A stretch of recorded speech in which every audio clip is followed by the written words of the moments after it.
रामचंद्र भगवान की जय, महाराज की जय, कात्यायनी मैया की जय। गुरुर्ब्रह्मा गुरुर्विष्णु गुरुर्देव महेश्वर गुरुर्साक्षात् परब्रह्म तस्मै श्री गुरुवे श्री गुरुशरणं श्री गुरुचरणकमलेभ्यो नमः। मातृदेवो भव पितृदेवो भव गुरुदेवो भव तिथिः देवो भव सर्वेभ्यो देवेभ्यो नमः। सज्जनों, अब आ नहीं पाते, परेशानी हो जाते, कभी मौसम ऐसा बन जाता तो आज जीते पानी की परेशानी है तो, लेकिन मैया की इच्छा और पंडित जी की बातचीत है गई कि हम चलो पहुँचा गए आज। इसलिए अब जे कथा जो है अपनी और भगवान श्री राम जी के लिए तैयारी है रही है साहब। बड़ा सुंदर राज्य, दुनिया मोह माया के पीछे घूमती है कि हमको सिंहासन मिले, गद्दी मिले, लेकिन देखिए राम जी का कितना विशाल हृदय है कि वो जो है इतना बड़ा, पिता दीन मोह कानन राजू कथा चलेगी। तो उसमें देखिए कितना सुंदर उन्होंने अपने लिए वर्णन किया। एक बात होती है संतोष की, केवल बात संतुष्टि की है, और जहाँ संतुष्टि नहीं है चाहे कितना भी मिल जाए लेकिन उसकी कोई व्यवस्था नहीं बन सकती कभी जीवन में। तो आप बात कही अभी हमारे पंडित जी ने कही भाई हमें यहाँ आए हैं तो कुछ सीख कर जाना चाहिए। तो कुछ सबसे पहला है कि जब आवे संतोष धन सब धन दूर, सीधी सी बात है। अगर है जितना है परमात्मा ने जितना दिया है हमारे पास है, उसको देखो, उसका प्रयोग करो, उसी का जो है, लेकिन दूसरे की तरफ मत देखो क्या हो रहा है। हम जो कमा रहे हैं हम खाएंगे, उसी में अपनी व्यवस्था बनाएंगे। तो सज्जनों, परी न राजय नींदन से हे तो जान जगदीश, राम राम रट भोर किया करई न मरम महीश। मरम की बात नहीं आ रही, सवेरा हो गया, भोर हो गया, राम राम रटते रटते, लेकिन नींद तो आनी कहाँ है, क्योंकि अब जिसके सबसे प्रिय पहले ही कह रही कि राम देत नहीं बने वो साई सब सुत मोह प्राण की नाई। तो जिसके प्राण के लिए और वनवास दिया जाए कहाँ से नींद आएगी साहब। इसलिए इस प्रकार से राम राम कहते और सवेरा हो गया, लेकिन इस बात को कोई समझ नहीं पाया कि आखिर महाराज को परेशानी क्या है। बीमारी समझ में नहीं आई वो सब लोगों की में, कभी जैसे डॉक्टर की पकड़ में बीमारी नहीं आती तो वो बढ़ती जाती है। इस प्रकार से जो है बाबा गोस्वामी जी कह रहे हैं। चलो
आई थी कि बीमारी समझ में नहीं आई कि ये तो जान जगदीश, किसी को कोई पता चल नहीं पा रहा कि आखिर बात क्या है महाराज के लिए।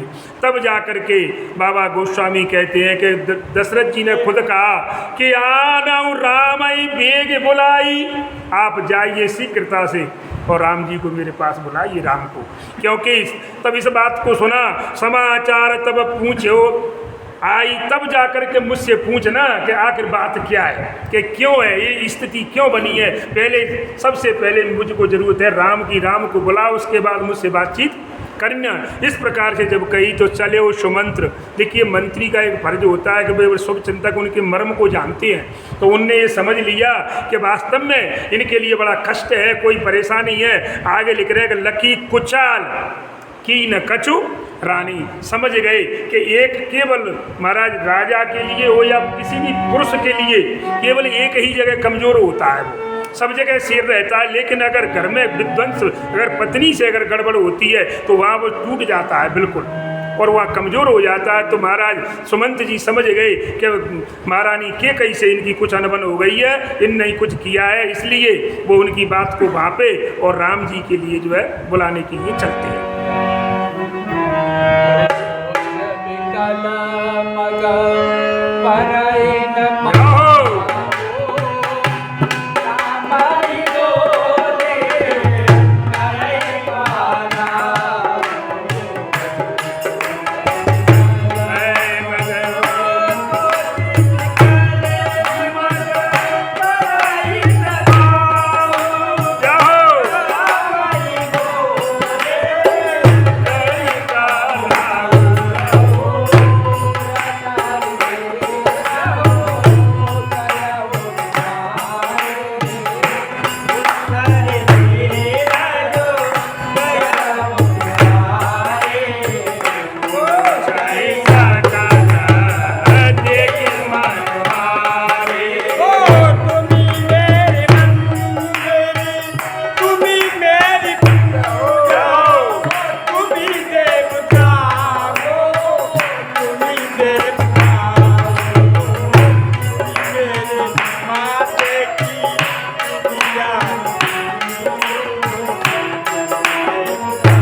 बिकल सोच बिकल मग परई न पाऊ और रामई बोल कहीं का राऊ। सुमंत जी से जब ये बात कही कि तुरंत राम जी को बुलाइए, तो उन्होंने समझ लिया कि कुछ गड़बड़ है, इसलिए सोच रहे हैं, विचार कर, लेकिन आगे बढ़ रहे हैं, लेकिन पैर आगे नहीं जा रहे। क्योंकि सबसे बड़ा देखिए वो जिम्मेदार होते हैं सचिव, मंत्री के ऊपर पूरा राज्य चलता है, राजा के ऊपर नहीं चलता, मंत्री ही राज्य को चलाते हैं। तभी तो सचिव की पदवी भले ही राजा कैसा भी हो, लेकिन रास्ता वही दिखाते हैं। तो उनने देख लिया कि राम है बोल के पता नहीं आज राम जी को क्यों महाराज बुला रहे हैं और राम जी से क्या कहेंगे। अब ये उनके बात में और मन में जो है दिमाग में बात चल रही है कि पता नहीं राम को बुला रहे हैं क्या कहेंगे, क्योंकि उनको भी अभी ये पता नहीं था कि ऐसा ऐसा हो चुका है अंदर के कई महारानी के और इनके बीच में क्या संवाद हुआ है। तो वो इस बात से बड़े परेशान हो रहे, उर धरे धीरज गए द्वारे, लेकिन फिर लिख रहे हैं कि हिम्मत को धारण किया, क्योंकि व्यक्ति वही है जो कि कठिन समय में विपरीत परिस्थितियों में भी अपनी धैर्य को धारण करके कहते हैं कि धीरज धरिए तो पाइए पारू। व्यक्ति वही सफल होता है जो बुरे वक्त में कठिन समय में अपने धैर्य को धारण करके आगे बढ़ाता है। इसी प्रकार से पूछे सकल देख मन मारे। अब सब लोग पूछेंगे कि क्या हुआ क्या हुआ, बड़े दुखी है, उनका मन जो है काम नहीं कर रहा महाराज। सब जा कर के मन मारे माने उदास जो है ताको बैठे हैं और पूछने लगी सब। समाधानो करे सो सब ही समाधान करे सो सब ही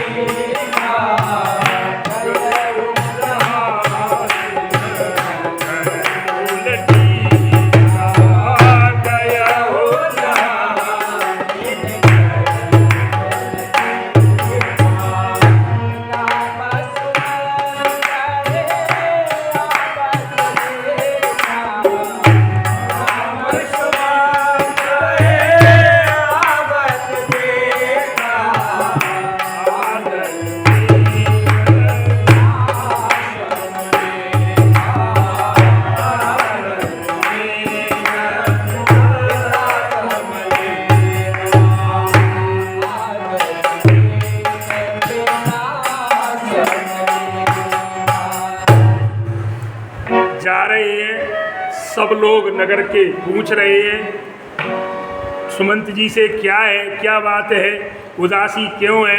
तो लेकिन अब पता तो उनको भी नहीं है, लेकिन वो सबको सांत्वना दे रहे हैं, समझा रहे हैं, बुझा रहे हैं भाई ऐसी ऐसी बात है। जिसको जिस तरह से समझ आना है सबको शांत करते हुए लिख रहे हैं समाधान करे। व्यक्ति वही है कि बात को वही की वही समाधान करे, उसको बढ़ाए ना। इस प्रकार गए जहाँ दिन कर कुल टीका, भगवान सूर्यवंश की जो है तिलक जो है जहाँ राम जी सरकार विराजमान है वहाँ के लिए चले हैं। तो आगे लिख रहे हैं कि राम सुमंत्र आवत यावत देखा। राम सुमंत्र यावत देखा। महाराज यहाँ से आप सीख लो कि आजकल लोग अपने पिता माता के चरण छूने में शर्म लगती है उन्हें सबके सामने। अकेले में तो एक मेरे को छील है, लेकिन सबने के सामने बड़ी उनको शर्म लगती है। लेकिन आप यहाँ देख लीजिए कि जब उन्होंने देखा कि सुमंत जी आ रहे हैं तो कैसे कि आदर कीन पिता समलेखा। पिताजी के जैसे महाराज दशरथ जी उनके पिता हैं, तो पिताजी के समान उनको जो है उन्होंने आदर दिया और उनको समझ करके और उनके लिए क्या कह रहे हैं, उनके लिए सम्मान किया, उनका जो है आदर किया, सत्कार किया। ऐसा नहीं कि मंत्री है तो हम क्या मतलब है, हम क्या कर लो, हम तो राजा हैं, युवराज हैं और ये तो मंत्री है तो क्या नहीं। लेकिन समझ लो एक बात कि चाहे हमारी जाति का हो या न हो, हमसे उम्र में बड़ा है तो आपको ये समझना चाहिए कि इनको अनुभव है, हमसे बड़े हैं, बुजुर्ग हैं, तो हमें उनका सम्मान करना चाहिए जी। ये बात जरूरी नहीं है कि ये हमारे ही कुल का हो, कोई भी हो व्यक्ति हमसे बड़ा है उम्र में तो समझ लो उसका तजुर्बा ज़्यादा है, उसने दुनिया ज़्यादा देखी है, तो हमें उससे कुछ सीखना चाहिए। इसमें हमें शर्म नहीं होनी चाहिए। सीखने के लिए कहीं से मिल जाए, अरे कितने गुरु बनाए उन्होंने, दत्त के नाम अष्टावक्र जी ने 24 गुरु बनाए महाराज एक की जगह, तो अपन एक बनाए में कर रही है एक बनाए में ही हमें कष्ट हो रहा भैया, पालन नहीं कर पाए रहे। उन्होंने 24 क्यों, जहाँ से जो कुछ मिला उसको प्राप्त करते रहे, तो ये तो एक नियम की बात है।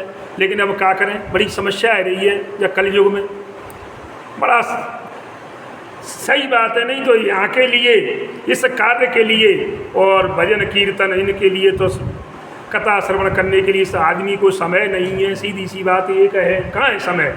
और है नहीं, आज की यह की बात नहीं कह रहा, यह तो अच्छे आदमी है, यहाँ की तो मैया की कृपा है, तो यह की तो बात ही अलग है। नहीं तो यह की नहीं होते, तुम्हारी सब नहीं होती, सब तो हम कहीं को आती, हम तो तुम्हारी बदौलत मतलब तुम्हें सब देखो, तो हम तुम्हें बात ये कहीं तो हम मुझे इकट्ठे भाई नहीं, हम का वो काती का अकेले आ गए, हम क्या करते, कौन से मूड पोतते हम मुझे आ गए। माता मैया तो सगे जानते, बिन तो सुनाऊ चाहे मन सुनाऊ, मैं तो जगत जननी है। लेकिन अब अपन को है जो भगवान राम जी ने मानव शरीर क्यों धारण किया, क्या उनको पता नहीं था कि सीता जी को कौन ले गया है, क्या पता नहीं था। लेकिन नर चरित्र करना है, आगे क्या सिस्टम बनना है, भाई भाई का, मित्र का, अपनी पत्नी के साथ मित्र यार सब, और जो किसी का जिसको कोई साथ लेकर नहीं चलता, बानर भालू इनको कोई संग लेता होगा, लेकिन उनने उनको साथ लिया। तो ये बताया आप कि किसी को भी छोटा मत समझिए, वो भी आपके काम आएगा। तो ध्यान रखिए, सुई और तलवार में अंतर है कि लेकिन वो काम सब अपना अपना करती हैं। जहाँ काम आवे सुई का करे तलवार, तलवार का काम तलवार करेगी, सुई का कांटा लगेगा तो तलवार से नहीं निकलेगा महाराज, सुई से ही निकलेगा। इसलिए सुई को आप छोटा मत समझिए, अपना सब जगह सबका अपना अपना महत्व है, किसी न किसी जगह किसी का काम पड़ ही जाता। इसलिए सबको सम्मान दो, और जब तुम आप दूसरे को सम्मान दोगे तो आपको अपने आप ही मिलेगा। सीधी सी बात है। अब तो बदला है, जा देना बात, कहू को नौता मत करो, तुम कहू के अपने प्रोग्राम में तो तुमने को दे भी नहीं आ रहे हो, गारंटी है। अब नहीं आ, तू पहले तो देते, अब नहीं है, अब तो बुआर है, वो अब तो व्यवहार है, आप दोगे तो हम देंगे। इसलिए अब तो सम्मान दो, सम्मान लो, वो अपने बड़े बुजुर्ग हैं उनका सम्मान करोगे तो आशीर्वाद मिलता है, और वह आशीर्वाद से बढ़ करके भी संसार में कुछ नहीं, सबसे बड़ी चीज़ है आशीर्वाद। चलो हमारा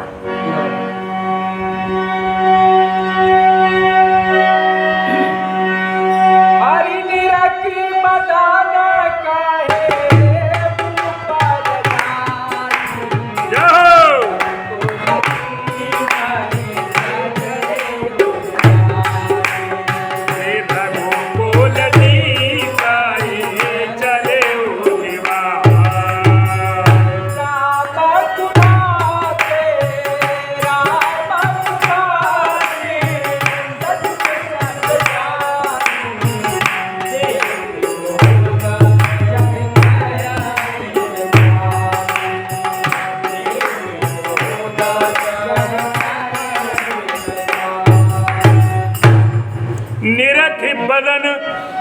निरख बदन कई भू पर जाई।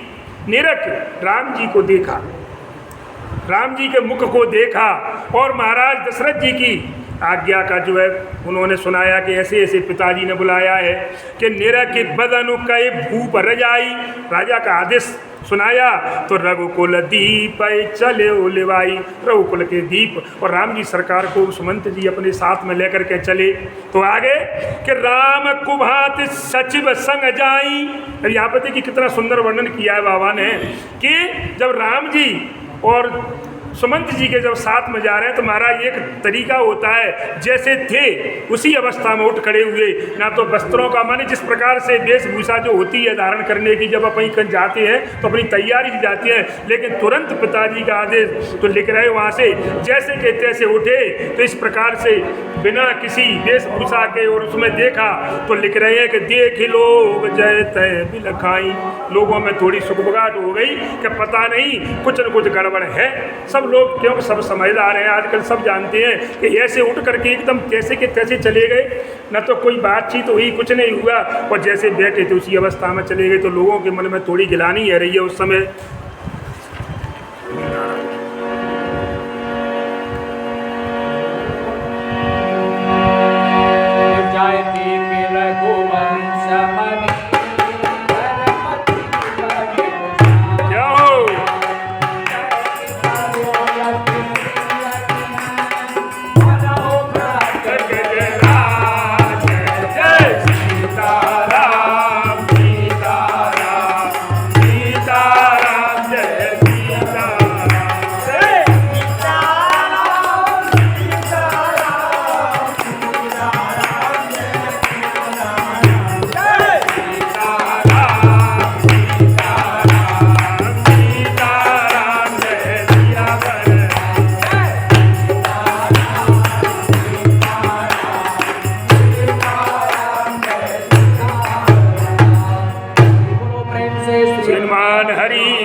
और नरपत निपट कुसाज, सैम पर्योलक सिंह ने मनो वृद्ध गजराज। देखिए महाराज जैसे बूढ़ा हाथी हो और निरख सिंहनी जैसे शेरनी को देख करके अब बूढ़ा हाथी उसके बस की बात नहीं है, काम क्यों शक्ति नहीं रही, तो जैसे एक कोने में चिपक के दुबक के बैठे हो क्यों उल्ट, और जब कि हाथी की इतनी ताकत होती है कि शेर कहाँ लग रहे हैं, लेकिन नहीं, जब आदमी का समय जब अवस्था जब बुढ़ापे की आती है तब वो तो यही हालत जैसे उस गजराज की हो रही है शेरनी को देख करके।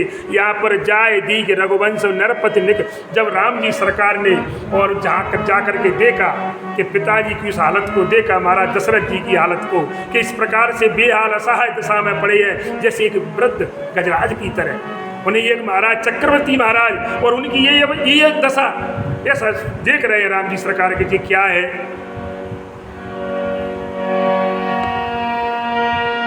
सुख है आदर जब